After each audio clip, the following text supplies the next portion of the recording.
ഞാൻ അൺഅപ്പോളജറ്റിക്കലി ഒരു മുസ്ലിമാണ്. തൻ്റെ മുസ്ലിം ഐഡൻറ്റിറ്റി അദ്ദേഹം മറച്ചു വയ്ക്കുന്നില്ല.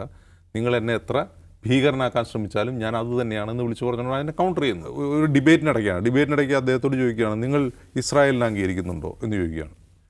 ഞാൻ ഇസ്രായേലിനെ ഒരു ജൂ സ്റ്റേറ്റായിട്ട് ഞാൻ അംഗീകരിക്കുന്നില്ല. ഒരു ജൂ സ്റ്റേറ്റായിട്ട് ഇസ്രായേൽ എക്സിസ്റ്റ് ചെയ്യുന്നു ഞാൻ താല്പര്യപ്പെടുന്നില്ല. അതെന്തുകൊണ്ട് ചോദിക്കുമ്പോൾ അത് ഡിസ്ക്രിമിനേഷനാണ്. ഒരു ജൂയിഷ് സ്റ്റേറ്റ് എന്ന അർത്ഥത്തിൽ ഇസ്രായേൽ അതിൻ്റെ പൗരന്മാരെ ഡിസ്ക്രിമിനേറ്റ് ചെയ്യുന്നു. അതിലെ എല്ലാ പൗരന്മാരെയും ആ സ്റ്റേറ്റ് ഒരുപോലെയല്ല കാണുന്നത്. അപ്പോൾ അവർ തിരിച്ചു ചോദിക്കുന്ന ചോദ്യം, ഇസ്രായേൽ മാത്രമാണോ അങ്ങനെയുള്ള സ്റ്റേറ്റ്? എല്ലാവരും നിങ്ങൾ വിമർശിക്കാത്തതാണ്. വാട്ട് അബൌട്ടറിയാണ് അവർ ചോദിക്കുന്നത്. ഇസ്രായേൽ എന്ന് പറയുന്ന ഒരു ഇസ്രായേൽ ഫലസ്തീൻ കോൺഫ്ലിക്റ്റിൽ ഒരു അന്താരാഷ്ട്ര രാഷ്ട്രീയ പ്രശ്നമായിരിക്കുക, അമേരിക്കയുടെ ഡൊമസ്റ്റിക് രാഷ്ട്രീയത്തെ പോലും സ്വാധീനിക്കുന്ന ഒന്നായിരിക്കുക. അതിനെക്കുറിച്ച് പറയുമ്പോൾ നിങ്ങൾ എന്തുകൊണ്ട് സൗദി അറേബ്യയെ പറ്റി പറയുന്നില്ല, പാകിസ്ഥാനെ പറ്റി പറയുന്നില്ല എന്ന് ചോദിക്കുന്ന വാട്ട് അബൌട്ടറിയാണ് അവർ ചോദിക്കുന്നത്. അദ്ദേഹം അൺഅപ്പോളജറ്റിക്കലി ആൻറ്റിസെമിറ്റിക്കാണ്, ആൻറ്റി സിയോണിസ്റ്റാണ്. അതിന് ആൻറ്റിസെമിറ്റിസമായിട്ട് നറേറ്റ് ചെയ്യുന്നത് ഈ പറയുന്ന ഇസ്രായേൽ ലോബിയാണ്. അതുപോലെ തന്നെ ഞാൻ മുമ്പ് പറഞ്ഞു, ഈ മംദാനിയുടെ താടി വലുതാക്കി കാണിച്ചുകൊണ്ടുള്ള പോസ്റ്റർ ഇറക്കിയത് പറഞ്ഞു, ഇത് മംദാനിക്കെതിരായ ഒരു ഇസ്ലാമോഫോബിക് നറേറ്റീവ് കൂടി സൃഷ്ടിക്കുകയാണ്.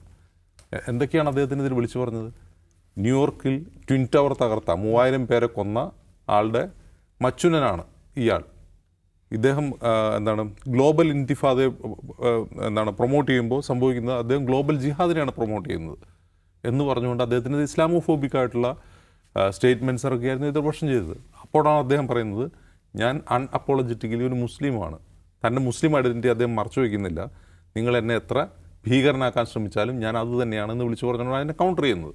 അപ്പോൾ യഥാർത്ഥത്തിലുള്ള കോർ ഇഷ്യൂ അദ്ദേഹം പ്രധാനമായി മുന്നോട്ട് വെച്ച ഇത്തരം വിഷയങ്ങളല്ല. ഒരിക്കലും ഇസ്രായേൽ ഫലസ്തീൻ കോൺഫ്ലിക്റ്റ് ന്യൂയോർക്ക് മേഖല ഇലക്ഷനിൽ വിഷയമാവേണ്ട കാര്യമില്ല. അത് വിഷയമാക്കിയതാരാണ്? അത് എതിർപക്ഷമാണ്. അപ്പോൾ എതിർപക്ഷം അതിലേക്ക് കോൺസെൻട്രേറ്റ് ചെയ്യുമ്പോൾ അദ്ദേഹം പറഞ്ഞുകൊണ്ടേയിരുന്നത് ന്യൂയോർക്കിലെ പാർപ്പിട പ്രശ്നത്തെക്കുറിച്ച്, ന്യൂയോർക്കിലെ ഗതാഗത പ്രശ്നത്തെക്കുറിച്ച്, ന്യൂയോർക്കിലെ വേതനത്തെക്കുറിച്ച് അത് തന്നെയാണ് അദ്ദേഹം പറഞ്ഞുകൊണ്ടിരുന്നത്. അതിന് ഈ പ്രശ്നം മാത്രമല്ല, ഇതിനെന്തെങ്കിലും പരിഹാരവുമുണ്ട് എന്ന് അദ്ദേഹം വിളിച്ചു പറയുകയും ചെയ്തു.